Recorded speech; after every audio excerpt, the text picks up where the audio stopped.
I was so programmed, indoctrinated that this is just the truth. That's it. When you grow up and you're suppressed as a kid and you're kind of just told what to do, you're told what to be, you never really know who you are. We were doing like petty crimes. It got worse. I think the adrenaline rush. And I end up uh, doing some robberies. And I mean, I'm completely acting out against who I am. Of course, I end up getting arrested for the robberies, and I got sentenced to 10 years. While I was in prison, though, my belief still was that of a Jehovah's Witness.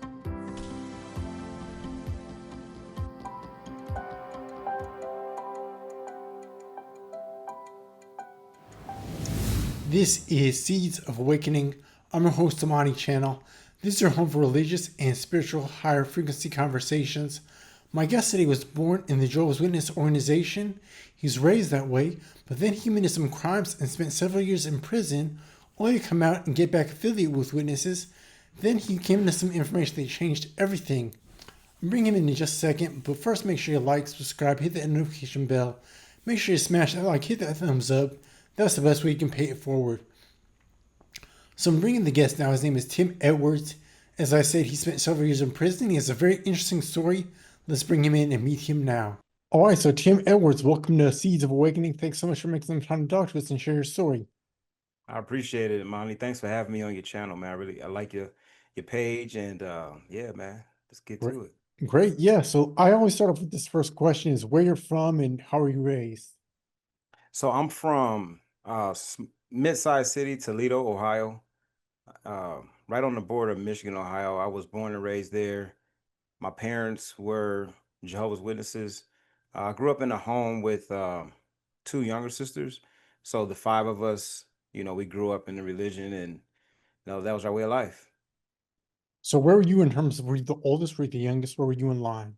I was the oldest from my mom and dad. Now, my dad was married twice previously before my mom.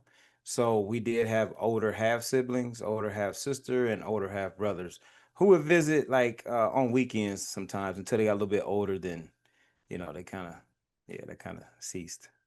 So what was growing up in the Jehovah's Witness organization like for you growing up? For me, it was for number one, it was all I knew. And at the time growing up, there's nothing wrong with it as a kid. You're just doing what you're told. Right. And so that's really it. I do remember feeling um, like different from everybody else that I went to school with, kids in the neighborhood. I always felt like I was kind of I was the odd one kind of, because I didn't have any birthday. I couldn't go to birthday parties, no Valentine parties, no Christmas parties, anything at school that was a function that was considered a holiday or some kind of birthday or anything like that. Of course, I wasn't there for that. Even I remember even I can remember kindergarten. I can remember, first time going to school and you stand up and everybody does the Pledge of Allegiance. And I remember just standing there with my hands down my side. Um, I don't remember anybody any saying anything about it, but as a kid, you're a little self-conscious. You just want to fit in as a Right. kid. So I never really felt like I fitted in. Um, you know, and all I knew was going to Tuesday night book studies, Thursday night meetings, Saturday field service, and Sunday meetings. Yep. That's the routine, man. Oh yeah. So were you a born in, I guess what they call it? Like you were born in the truth then, right? Yeah, my parents raised us in it. That's Okay. from birth. It's Kingdom Melodies while we were still in the womb. Definitely. So how did things change for you as you were growing up? As I grew up, the life, the dad was an elder, mom was a pioneer. Again, this is all we know, this is all we do. And teenage years, getting into high school, I remember feeling more of a bit of an outcast because I had this condition or something that was like, and long story short, I had pins put in growing plates and screws like under my hips and my hips or thighs or something. Anyway, there were growing plates not in line. So I had pins put in. So my freshman year of high school, I couldn't go up the stairs and all that for half the school year. So I kind of sat downstairs and had, my work brought to me and all that. and couldn't do sports even after I healed up sophomore, junior year, senior year. Couldn't do high school, but during high school, my parents were going through um, difficulties in their marriage, and my dad, he got this fellowship. He was helping another sister, a new sister that came to our hall congregation, and she was going through issues with her husband, who was disfellowship. And long story short, they got divorced, and my dad and her started to talk more. And my dad would, he would go over there, and they developed a relationship. Long story short, they ended up getting married. But my dad had got his fellowship, and the I remember going to meetings with him. He still went to all the meetings because he wanted to get back reinstated. And I remember even one time I had the um, responsibility of running microphones to people. And Hmm. I was sitting next to my dad at the meetings. I'm a minor sitting next to my dad, but he's his fellowship. And I remember they told me that if I want to do the microphones, I can't be sitting next to him. And What? I don't remember having a feeling. That's all I remember was like, oh, I can't sit next to he's his fellowship. I can't. Yeah, that's what I was told. And I don't remember if I kept doing mics or he just, I don't know if he talked to anybody or what, but it was real strict back then. This is late 80s, early 90s. So Hmm. this is a strict time at this time. So my dad got reinstated. He ended up getting remarried to that lady that he was messing with. So my mom and dad kind of split. My dad, I wanted to live with him, but he wanted me to stay with my sisters and my mom. And so he went off with his wife. They stayed in the same city, but he moved in with her and they started life together, whatever, with her kids. And my mom, she just stopped going to the meetings. So me and my sisters, we're kind of like in the wind. And I'm probably around 16, 17 around this time, high school. And so, I started getting into we stopped going to meetings. I don't remember what happened. We believed it, but we weren't going to meetings anymore. So we were Right. kind of just hanging out with people. Start drinking and start, you know, smoking weed. I just started doing things that other people were doing, and I would just imitate what my older brothers were doing. you know, you had no guidance, no direction. I did graduate high school. I had a job. Work ethic was part of growing up. We did have to work. We had chores. So had a job at 16, had a licensed car at 16. So, we did that and I graduated. But that was kind of the uh, area that I think back on during childhood or teenage years where it was, we really weren't all that. We thought we were like the ideal witness family, but oh, and let me back up. I got baptized at 14. Okay. For that. I got baptized. Me and my sister got baptized the same day at an assembly. And I was 14, so my sisters were like 12 and 13, maybe 11 and 13. And so we all got baptized very young. And so, that's what it was growing up. And we kind of just went our ways during high school. We kind of just did our own thing. My sisters hung out, I hung out over here. That's kind of how it was. So did your father's getting this fellowship, did that have an effect on your spirituality or your belief in the organization in any kind of way? No, I think back on that, like I was so programmed, indoctrinated that this just the truth. That's it. It's just the Hmm. truth. And he made a mistake, and you seen things, and you seen not just them, but I saw other things too that make you wonder. Um, people doing stuff, but I was not really that kind of a rule breaker. I was kind of just like still believing it to be the truth.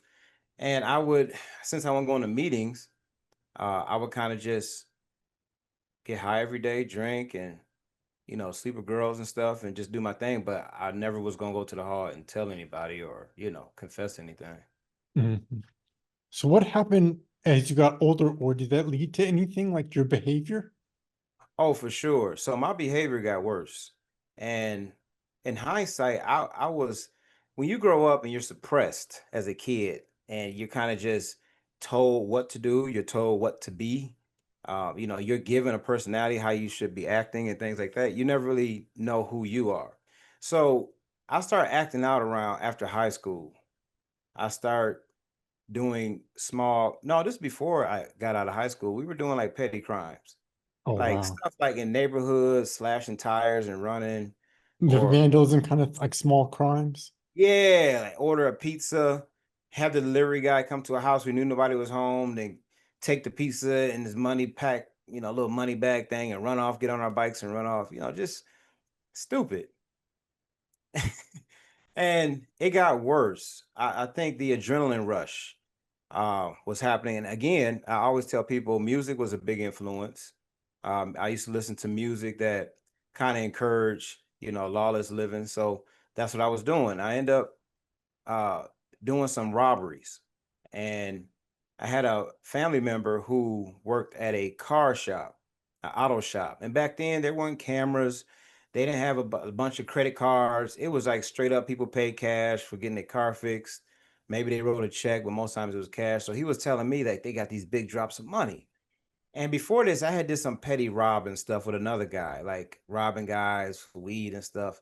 And I mean, I'm completely acting out against who I am. I really was. I was just, I don't know what it was, but it was an adrenaline rush, and I had a job and everything. So, long story short, I did these robberies at this auto shop a couple times, got away with it.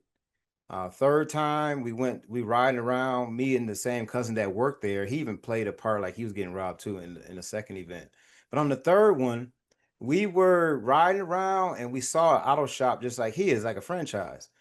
And so I said, man, this time you got to go in and do it. He's like, I know the manager in there. They know me. I said, oh man. So I went in, and mind you, all these three times I never wore a mask. I just went in, and I went in. I had a pistol that didn't work on purpose. It was broke. I didn't want to accidentally really shoot nobody. Hmm. So, um, yeah, I went in and did it, but they saw my car. My cousin was driving the car, and he drove up front, and they saw the car. Police ended up behind us. He pulled over and ran. They chased him. I ran the other way, and we both got away on foot. But this is my car. Right. It's my car, and so they were able to connect the dots with the other previous robberies, and they obviously they got my car registered, so they got my picture, and I hadn't been in trouble before, so they showed it. They obviously showed it to the people. They pointed to me, and so I end up calling the police station, like, "Hey, my car got stole last night." And I had a beard. I shaved that off. I was trying to change how I looked. And he was like, "Yeah, come on down here and get it. We got your car." So I went down there, and of course, I ended up getting arrested for the robberies, and I got sentenced to 10 years, 10 years in prison, and I did a little over nine of them. And while I was in prison, though, my belief still was that of a Jehovah's Witness. I Hmm. still believe it was the truth. So in prison, not right away. I was just adapting to prison life first, but eventually over time they had witness meetings there.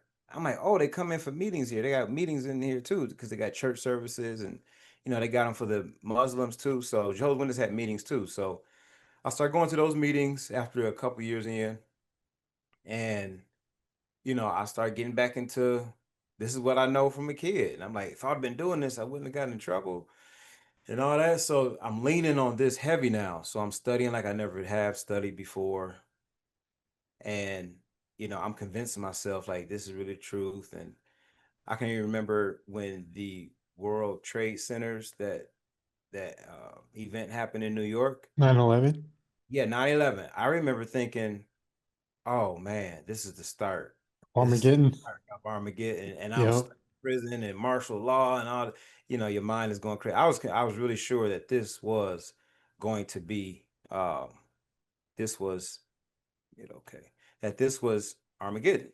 Hmm. And of course, we know now it wasn't, but that's just the mindset that I had. And so I was doing talks inside on the meetings. The brothers met with me. And by the way, I ended back up in Toledo. A new prison was being built before I got locked up in my backyard where I grew up at. There was a prison being built, and I ended up being one of the first 40 inmates to move into this new prison while I was at another prison because it's open now. Anybody from Toledo want to sign up to go? I signed up to go. It's right in my backyard.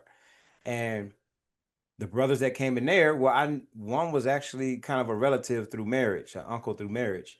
So I knew him growing up. They knew me from, when I was a baby, and another brother, you know them because it's the same city. And so I remember them talking to me. And I'm thinking like, I gotta like talk about what I did to get in prison because I never talked to no brothers or nothing before that. And they met with me, and I didn't get to. I guess I'm in prison, so they figure you don't need this fellowship. Right. You're already doing punishment now. But anyway, they basically just kind of just keep studying, praying, and keep coming to the meetings. And so eventually, I was in good standing. I guess we turned in time from prison too. We would turn in our time Wow. from talking to guys on the yard and stuff or whatever. So it was a few of us in there that were like really strong in our faith, and we had Bible studies and we had parts on the meeting. We would do the Bible readings and stuff like that. We were really thought we were, we were part of the organization. They was taking that time and turning it in at the congregation on the outside. So you're in prison, you're an active Jehovah's Witness. You didn't get his fellowship, it sounds like. So Mhm. did you get out of prison at some point and like just assimilate back in the congregation? Yeah. So I got out in 2007, Mm-hmm. and I started going to meetings like right away. I started getting plugged in with the congregation, and I remember just getting back in the hall and the flow of things, going out field service, and but this is funny. I remember a guy in there. He he he was cool. He wasn't a witness. He was just a cool guy that I knew, a little older, and he was in the church and stuff. And we always had conversations about Jehovah's Witnesses and the Bible and Jesus and Trinity and all that stuff. And I remember him telling me, because he actually worked in the legal library there and he knew how to do legal procedures. So he actually asked me, "Hey, do you want to file for judicial release, which means getting out a little bit early before your sentence is up?" And at the time, I only had like, I don't know, about 7 months left, maybe. And I was like, I don't care, man. I did over 9 years. I only got a few months left. This is almost time to go home. He said, "I'll file it for you. Don't worry about it." So he filed it for me, and it was it was granted. They gave me a date to go back to court, and when you go back to court, they drive you back to court. That usually means they're gonna let you go home. But I remember before I left, he said, "Man, Tim, I know you believe in your witness stuff, and I know you strong in your faith, but I'm gonna just tell you, when you get out, man, you gon' I got locked up I was 21 years old when I went in, Mm-hmm. and now I'm like 30. And I remember him telling me, like, man, you gon' I don't remember the words, but he was implying like basically when I get out, I'm gonna have to like get with some women. I'm gonna probably want to exercise my nature. That Mm-hmm. they say it like that. And he wasn't lying. So when I got out, I was going back to the hall, but I remember my sister lived across the street from this girl I went to school with, and we start talking, and next thing it's her and then another girl that I knew so it was like two or three girls I was sinning with, fornicating with, but Right. I kept it secret. I'm not trying to get in trouble with the elders, you know what I mean? But I'm 30 years old. I've been gone for 9 years and I'm a man. But, Mm-hmm. so I kept those secret. And the reason it's significant is because I'll tell you in a little bit later, but um, yeah, so I got out in 2007. I got back in the hall, was doing the thing, working I got my barber license while I was in prison. So right after I got my barber license, that's when he filed for my early release and they let me out a few months early. And I was in a beauty salon with a lady who, she was a witness and she owned a beauty salon. And she wanted to know if, you want to cut hair in here, you can cut hair in here. And I did that for a little bit less than a year. Then I ended up going to a barber shop with a guy I was in prison with. He was from the same city and he had a barber shop. And so he had a chair for me, and that worked out better to be in a barber shop instead of a beauty salon, Right. all the women and stuff. So that's what I ended up doing there, man. And I was just doing my thing as a witness. And I ended up meeting a sister. I was about uh 2009. Late 2008, I met her, but in early 2009, around January, we exchanged information. Actually, it was her brother-in-law at the time, but kind of like played connect the dot connection a little bit. And we started talking. And by July, we were engaged, and it's moving fast. And by November, we're married. So I'm married to a witness sister, who I'm gonna put all her business out there, but yeah, she we both didn't have kids or nothing like that. But she had been a couple years divorced, and I'm a couple years separated from prison. So we both at the time didn't realize it, but we brought some baggage to the marriage for sure. Mm-hmm. And so we got married, and I'm doing good in the hall, and they're moving up, and they got me doing stuff, and Then I'm appointed ministerial servant. Now, my first flag I ever had being appointed as a ministerial servant was how? Because I was always taught that Holy Spirit, like, lets the brothers know to appoint you. This is done by Holy Spirit. And so I remember they gave me a call and said, "Yeah, you talked to the circle overseers, blah blah whatever. I don't know." And basically, they were saying like, we congratulations, you're gonna be appointed as a ministerial servant. You got to sit with you, talk to you, ask you a few questions and whatever, and it's basically a done deal. Well, after I hung up, I'm thinking like, okay, something ain't right because remember, I had kept some secrets from when I got out that I didn't tell nobody about. So I'm like, wait a minute, how did Jehovah allow this to happen? How did Holy Spirit not let them know that I couldn't? I really believe Holy Spirit was a part of this thing. So how did that happen? Well, anyway, I went with it. I still ain't say nothing. I'm giving public talks. People like, oh man, you're doing such a good job. I'm doing outgoing public talks at different kingdom halls. Everything is fine. Our marriage, we having some rocky stuff in our first couple of years because again, we both brought baggage, unresolved issues that we both had, and so we're having a time a bit. And I'm having issues with infidelity and things like that. And so the elders talked to me and stuff. But before all that, they were even looking at me like, "Hey, man, we're looking at you to be an elder. We're looking at you to be an elder soon, man. You keep it up, doing all this stuff." But at home, I'm drinking a lot. We're having it out. We ain't really doing that good. And so we end up, yeah. So I remember, that's right. I remember we still having issues, and I remember going to the brothers because she went to the brothers and told us some things. So I ended up sitting down with them and I got this fellowship. Mm-hmm. I got this fellowship around 2015, 2016, I believe. Yeah, I think 2016. Got this fellowship. And so, you know, you just fellowship. I was there for the announcement. My wife was like, "You need to be there for the announcement. It shows that, you want to come right back." And I can remember that meeting. It was weird. It was weird. It was before the meeting. It was like, "Hey, Tim, hey, brother, how you And then doing?" by the end, they were running from you. Huh? And then by the end of the meeting, they were all running from you. They was like, "Oh, oops," they like, we can't talk to you no more. Mm-hmm. It was weird, man, when they announced your name from the thing and you heard a few people like, oh, you heard a few gasps and then they get right on with the meeting. And so, yeah, dealt with that. And then I was trying to get back reinstated. I didn't really care about getting back reinstated. I was kind of like, that was the start of me, um, not feeling it no more. It was just like, whatever. And my wife was like, she was pregnant with our first son, and she wanted me to be reinstated before he was born. So I was trying to get back when the time limit came up to 6 months, whatever it was. I wrote a letter and they denied it. And you gotta wait 30 days. I wrote another letter and they denied it. And I wrote my third letter, this is after our son is born, which I think this is all on purpose, kind of, just that power control. But third letter, all right, you can get back. Got reinstated.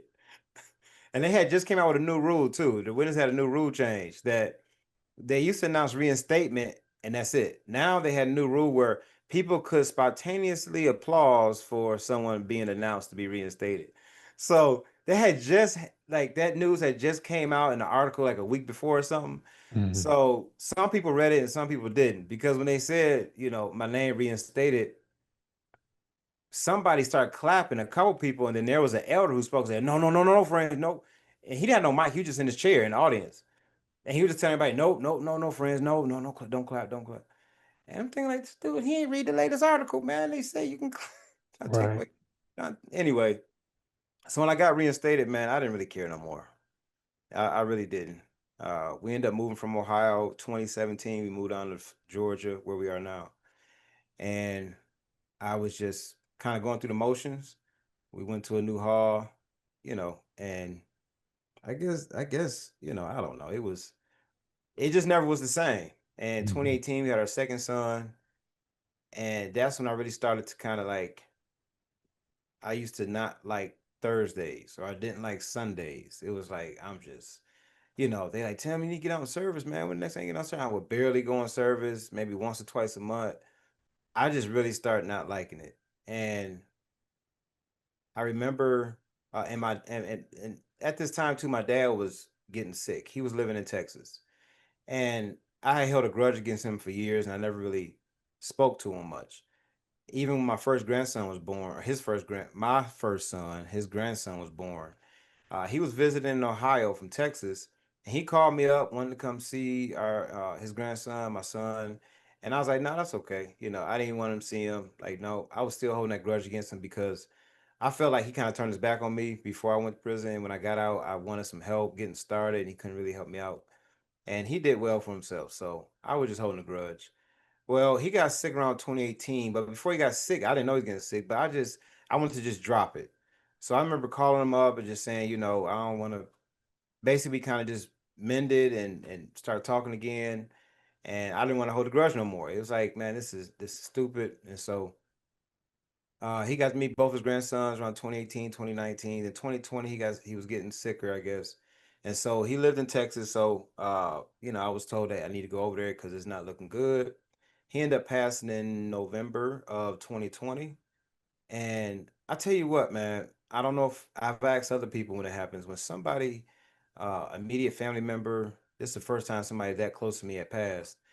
Um, After they passed, things happened. I can't really explain it, but there were just certain instances that were unmistakable.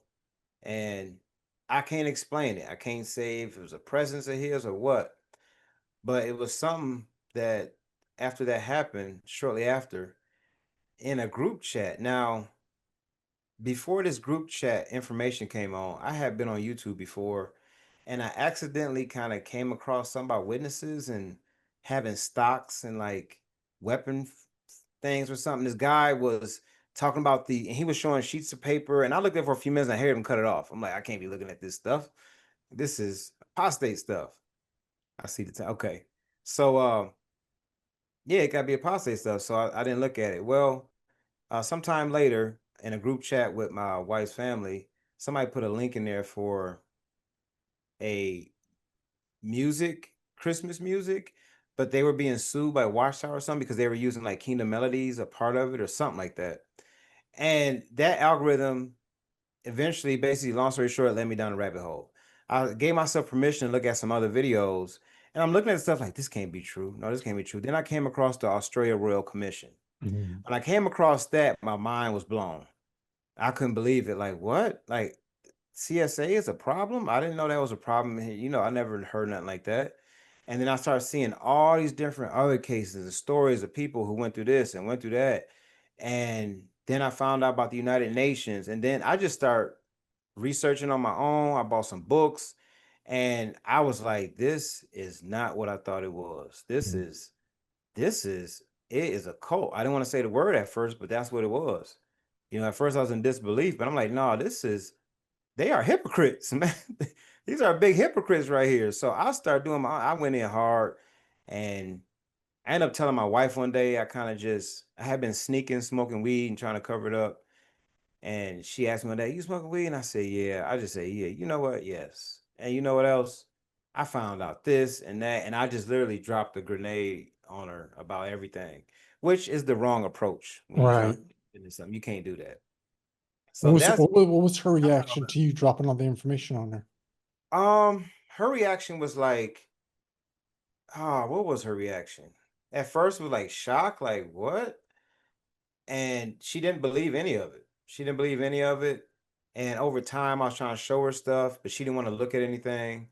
And that's where we started to have a lot of issues because I'm like, I'm your husband. This is big. This is not, these are facts I'm showing you. Mhm. This is stuff from their own articles, publications. It's documented, and she kept saying, it's made up and all this kind of stuff. And Satan lies and how they use people to make up stories. It's like, I'm like, wow, this is crazy. So, um, that was really my awakening, man. I really at one point, it was already in my spirit. I knew already that something went right. I wasn't feeling it.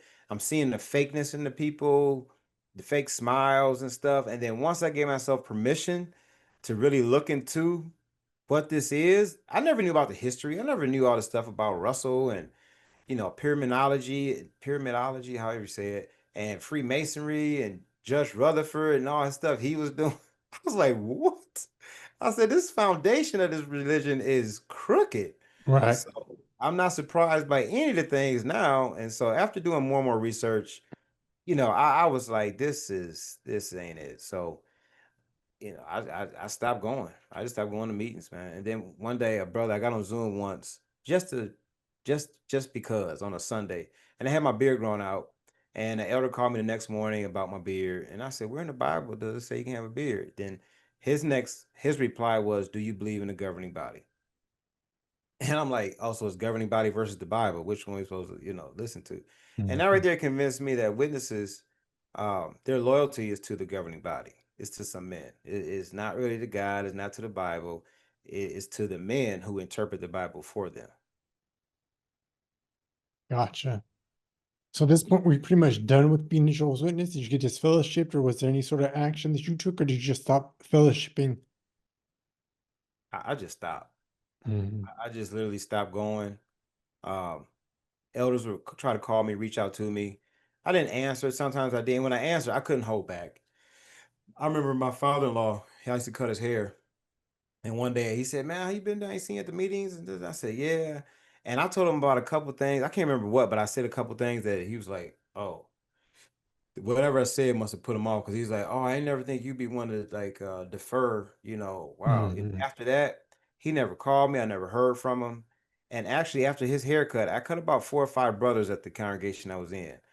I remember after I told him that, I never saw them again either. So, you know, word spread around, I guess, and now my family labeled, I guess I had an uncle call me from Mississippi, and they had a family reunion and a lot of them witnesses. And he said, "Hey, he said, man, you lead the truth." I said, "No, I didn't lead the truth. I left Jehovah's Witnesses and found some truth." He was like, "Man," I said, what, how you go to the reunion?" He said, "Yeah." I said, "Oh, okay." He said, "I was asking about you." I said, "Oh, yeah." He said, "Yeah, they said you apostate." I said, "Oh, yeah." And he didn't know what apostate meant. When I told him, I said, "Oh," he said, "Oh, okay." I said, "Yeah, it's just somebody changed their mind, man.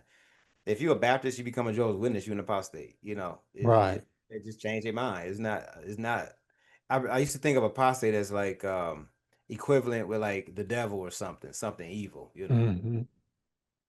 But yeah, man, that's kind of my story, man.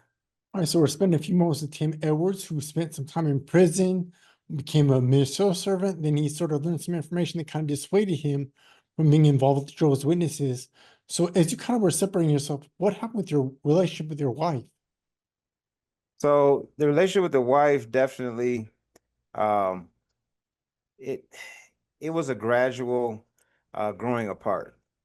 And the hard part was, I would say, the hardest part was Sundays.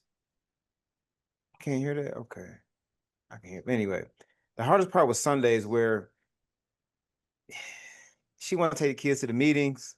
I don't want to go. And I became more and more outspoken about it. I even kept saying, like, one day I'm gonna do a YouTube. I'm gonna get on YouTube and talk about this because I felt like I had nobody to talk to. So we weren't doing well, um, on any levels really. It was everything, even the small things. The biggest issue was, of course, this religion and me wanting to sit down with her to show her what I have with the things I found, and her not agreeing to do that, which was hard because when you marry somebody, that's your spouse, that's your partner. You would think like, this is big for me, and you don't want to have no part of it. And and on the flip side, she felt like this is about loyalty to God, and she felt like that was really what she was doing, was being loyal to God. So it was rough, and we end up separating earlier this year. We're not divorced, but some time apart. We had some issues come up, so some time apart is actually, it's been good. It's been good. It's rough on the kids, of course. I hate that for them, but for us to figure out what we want to do, because I'm not gonna stop talking about this religion, and the reason I talk about it, and I've said this in other videos, is I have children, and I also have my circle of friends that I thought were friends who don't talk to me anymore. So I'm kind of on the island. and I Hmm. want to protect my kids. And when I learned about the issues they're having with CSA around the world, I gotta speak out about that. I feel like being quiet is like wait, being complacent with it. Yeah. So I can't be quiet about it. Do you feel like more witnesses are starting to wake up as you say, as you are because of some of those CSA and some of the hypocrisy that you're finding? I believe so. I have And I've been on YouTube for about 5 months now. But before that, YouTube was like my therapy. I was watching all kind of different channels, Lloyd Evans, Critical JW, Critical Thought, Thinkers. I mean, and so it was therapy for me. But now I feel like every time I turn on YouTube, maybe it's the algorithm. Maybe I don't think it's been happening like this because other people are saying it too. More and more people are leaving, but not just leaving, they're speaking out, Right. and it's bringing more awareness. And and watchtower corporations, they know, because they watch a lot of these forums to see what are they saying. They're watching, and you watch different people channels, and you best believe they are watching, they're paying attention, because as their numbers dwindle, the numbers of ex-witnesses speaking out is going up. So I can't help but to think that more and more people are speaking out, and it's actually making people start to think for a minute. I think COVID, I think that was a big time for people during the 2020 year, 2021. It was definitely was for me, but a lot of people started to be having time. A lot of people had time to think for a minute. Before that, you just busy going to service meetings, work, busy meeting, Yep. service, work, you just going. And then when you get off the wheel for a minute, just stop and think for a minute, like, wait a minute, we ain't been to the meetings, and this actually feels good. I don't have the pressure. I remember being on Zoom. I can remember being on Zoom with I had my tie and shirt on. I had on some gym shorts. You know what I mean? How the newscasters do it. Exactly. Yeah, yeah. So where are you now with your spiritual walk? Are you involved with religion at all? What are your feelings about everything? I do not have any religious beliefs. I am not atheist. I'm not agnostic. I do acknowledge divinity and that there is a creator, but I don't look at the creator anymore, or the most high anymore, as a Jehovah. I don't look at that like that anymore from what they told me. I'm still a student and learning. So I'm all about really going in the past. I love history. So I Hmm. look up a lot of stuff about history, the origins of the Christ. I don't believe in Islam, Christianity. I'm not hardcore set on any of those things. One thing I do acknowledge, and one thing I don't even like to say believe, but one thing I know is that we are all connected and we are all divine beings. I feel like I feel Right. like I am not I feel I know I am part of the cosmic stars in the universe. You know what I Hmm. mean? And divinity is within. And it's funny to me, all I ain't gonna say all, I can't say all. Most religious beliefs and practices and traditions have you looking outside of yourself. Right. And to me, that is where they get you. If you look outside of yourself, you will never really know the the greatness of you. And there's nothing wrong with looking at yourself as being great or being unique, because you are. I think everybody is, and everybody has special gifts and talents. And now, for the past couple of years, I'm in a spiritual place. I've never been more spiritual in my life. And it's funny because my intuition is working better. Uh, Hmm. the energy, I can feel energy better, the vibes I get, and knowing how to read people better and read a room. And because it's all about me being in more tune with me, being in alignment. Alignment is the word I like to use. Being in alignment and finding purpose. I didn't know who I was before. I had no identity, and now I'm still a baby as far as my identity goes once leaving this cult.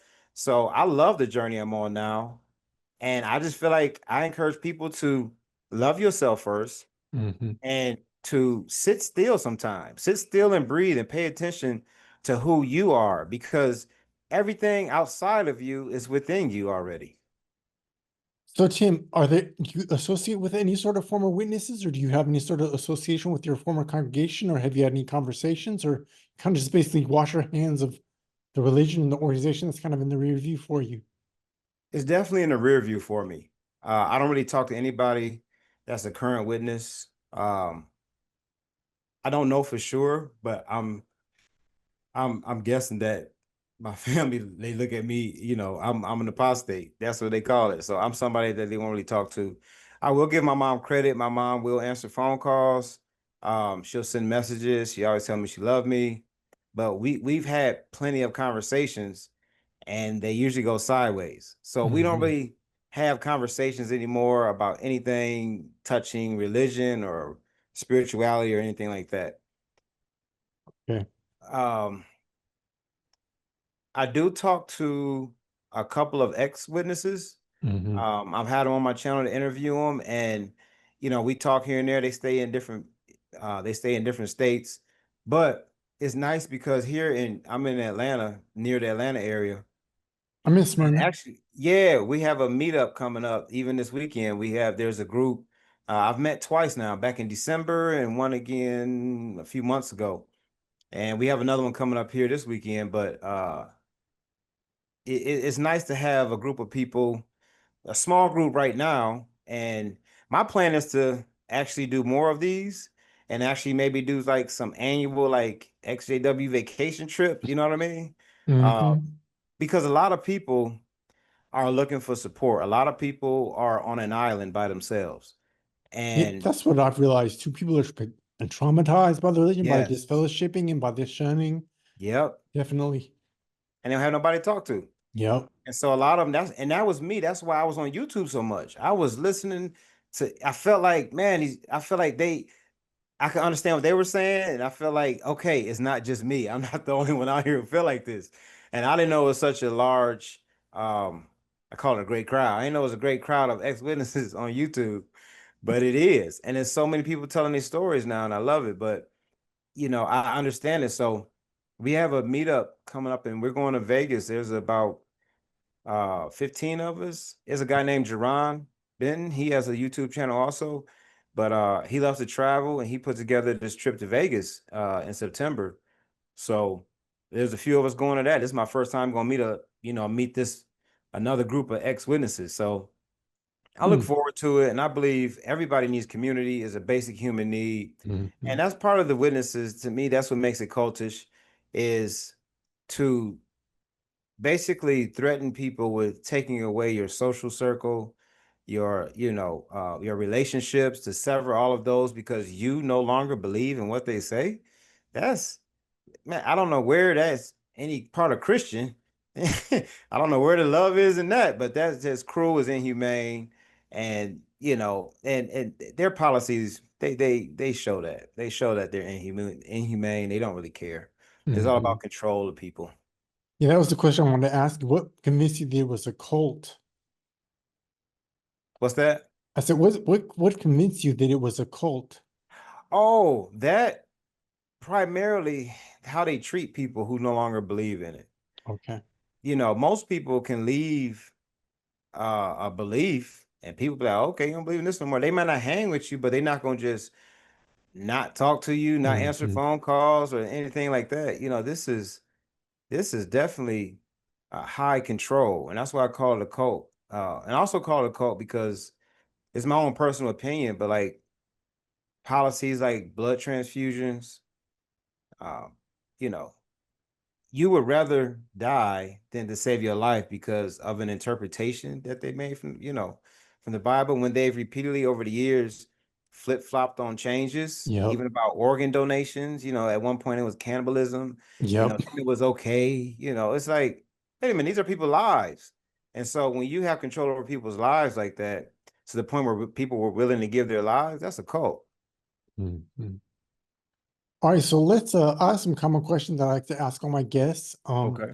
So first of all, what would be if you were going to define the spiritual awakening, what would the definition look like for you?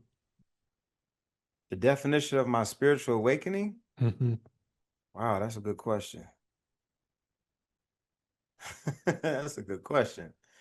The definition of my spiritual Or how awakening. would you explain to somebody, like, if they were going to ask you, they were sort of saying, ask some questions about how I was raised. Yeah, about how to wake up from like this. This cult you I talking guess so. about? Yeah, yeah. Hmm. I would say the definition would be to,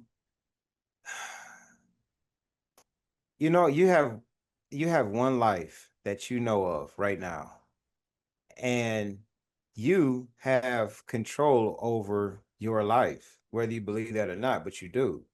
And to give that control to someone else that you never even met is something to really like sit on and ponder on, think about. Like, this is, give yourself permission, really, to be objective. And you Hmm. got to look at it as a with a witness mindset.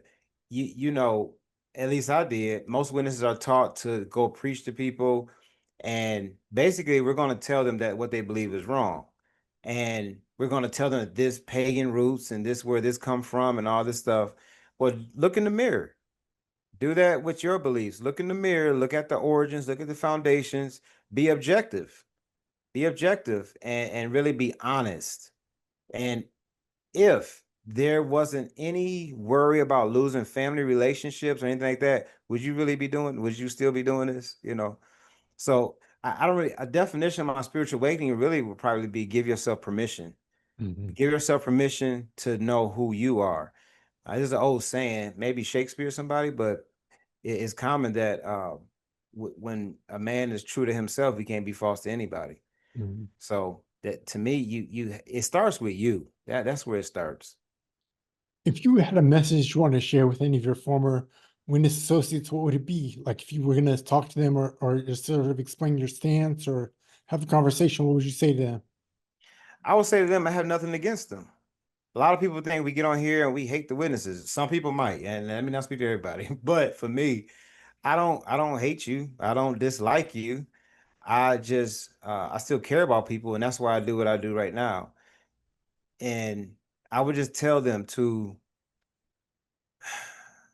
just sit down, and you might believe in praying, meditating, whatever you want to call it, but sit down and pray, and whatever it is you want to do, but give yourself permission to really think about what you really believe, to look at the history. When you study the history of something, there's some scriptures about a house on a weak foundation and how it won't stand, a house made of straw or something like that. Sand. Yep. Sand, yes, a house built on sand, it won't stand under pressure from wind. Look at the foundation of Jehovah's Witnesses. Study the history of it and use just their publications. You don't have to look outside and apostate material, whatever. You can look at Watchtower's own material. And when you look at their material from over the years, the things they said about where black skin comes from, that being a curse, and you know, all the stuff with Nazi Hitler. It's so much. But if you give yourself permission to look at their own publications and what they said that came from the creator of this entire universe, do you really believe that the creator talks only to a few Caucasian guys up in New York? You know what I mean? In Like, the come on, United man. States, when this world has existed long before the United States, right? Like in the history of the world, right now, Jehovah's Witnesses are the only ones who are going to have the true knowledge. Exactly. Mhm. Exactly. Come on, man. Come on. And I'm not saying nothing's wrong with Caucasians and nothing wrong with any Oh no. race. I don't have anything against any race. But to me, the creator is only going to use one gender, one race, besides Mhm. Sam Hurd. You got that one guy. But besides that, he's going to use one type to give his message to the whole world. Just stop and think about it for a minute. You know what I mean? Just stop and think about it. It's, I would tell any current witness right now as a witness, really just be honest. Just be honest. Why don't they want you to look at material or information that they no longer agree with? They don't even bring up their old articles from the 50s and the 60s and the 40s. They don't bring that stuff up. That was all coming from Jehovah at one time, and now it's not. So how do you Mhm. know that which information you're getting now? How do you know that won't change in a few months or a few years, and will become what, old light or old lies? Mhm. Yeah, it's really interesting how things change and how even with wearing a beard, like I remember when I was a youth, like I'd always get into what the others were. I was like, that's not a scriptural. Like Jesus has a beard in all his pictures. Why can't I wear a beard? And then it changed. And I just learned recently that the policy changed a couple years back. Ain't that something? Ain't Hmm. that something, man? A lot of people don't know the beard thing. Really, Charles Taze Russell had a beard. He wore a beard. Exactly. He died in 1916. And then when Rutherford came in, he didn't want nobody following Russell, so he was clean shaven and made everybody shave. So the no shaving that started back way back in the early 20s, or late teens of 1900, and now all of a sudden it's okay. And like you said, every Bible character depicted in their artwork, everyone wore beards in Bible times. Hmm. You're supposed to imitate Jesus, right? He wore a You beard. think, you think. It's so trivial and so it's something, man. I went to a gathering when I wasn't speaking out, but I wasn't going to the Kingdom Hall, and me and the wife were still okay, I guess. And we got invited to a get together, one of her family members, and it was all witnesses there, and I'm the only one in there with a beard. And I remember the looks I got, like they trying You're to figure out, like, is he a sinners. brother? Is he what? And then all the guys, all the girls go talk wives, and all the guys are sitting at a table, and I'm sitting at a table, and there's most of the guys sitting around the table, and obviously somebody brought up the beard, and I was like, oh yeah, yeah. I was just being quiet. I was really just listening. And they asked me about my beard, and I said, oh yeah, I've been wearing it for a while, man. I love it. I like it. And then next thing you know, they start talking about when they go on vacation, how they let it grow, but then they had to shave when they come back home for the meeting. Exactly. It was sad, man. It's like I wanted to say just grow it, but I obviously, I didn't want to ruffle no feathers at the time. I was convinced it's one of the truth, but I was kind of just being one of those inactive, nice witnesses, I guess. You know what I Hmm. mean? But yeah, as time went on, I felt like I have a responsibility, and that is to bring awareness to the dangers of Jehovah's Witnesses in particular, because that's what I grew up as, Hmm. and the dangers and the shackles they have on your mind, and how good it feels to get those shackles off and to think for yourself and to know yourself and to be yourself. There's nothing better than that. I think we were all created to be our highest selves. And if you're not trying to attain to your highest self, then it's really like wasting air. You're wasting a life. Hmm. Wow, you really said it all. That really sums up the whole everything really with that statement there. So, Tim, do you have any other thoughts you'd like to leave us with? Is there anything that I haven't asked you? Man, I enjoy this conversation, man. Like I said, I like your channel. I just found it recently, and I love what you're doing. And I think that's gonna help more people wake up. I think the more of us that speak out, the more of us that have platforms like this and people telling their stories, it would just help other people, because you never know what story will resonate with someone. They'd be like, oh man, that's crazy because I went through this or I went through that. And, it just helps. And it also helps those who have left who feel like they're all by themselves. Right. It helps them know that they're not alone, and that there are platforms out here where you can reach out and talk to people. And I encourage that. I encourage people to reach out. Don't sit by yourself. Don't sit. And the witnesses want you to think once you leave is over. Life is over for you. You're gonna be miserable. And no, life gets better. Life is great. It's just a matter of you taking life by the horns and owning it. This is your life, so you got to claim it, and you gotta live it, man. But no, I really appreciate you, Amani, for having me on, man. This has been great. I love talking about this stuff. As you can tell, I can probably go on and on. But no, this has been great, man. And I love what you're doing too with the channel and bringing more awareness to a dangerous cult like this. Thank you very much, Tim Edwards. Thanks for sharing a few moments with us and sharing your story. All right, man. You too.